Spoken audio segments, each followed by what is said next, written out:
Sen menden ötürü yuxu yatmamısan, gece gündüz mənə lay lay çalmışsan. Sen gecəni gündüzə qarışdırmısan. Çəkdiyin əziyyəti halal eylə ayana, halal eylə ayana, halal eylə. Bu canımı sənə qurban eyləyim. Verdiğin her nefese min şükür.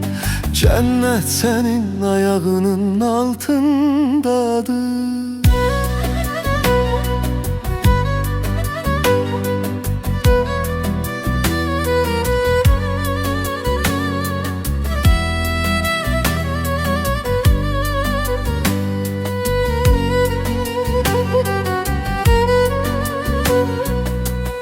Bəlkə sənə yaxşı övlad olmamışam, başına sənin yüz oyun açmışam. İndi mən çox peşman olmuşam.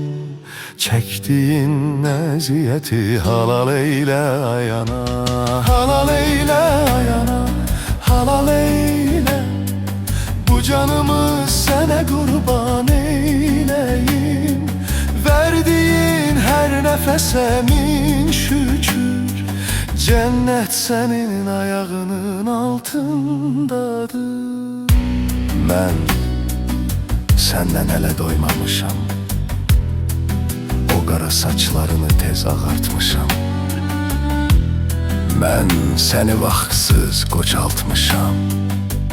Çəkdiyin əziyyəti halal eylə ayana, halal eyle ayana, halal eyle.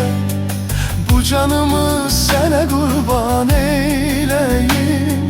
Verdiğin her nefese min şükür. Cennet senin ayağının altındadır. Ayana, ayana canım ana. Senin hakkın ödenmez bu dünyada. Kurban olaram senin her sözüne. Halal eyle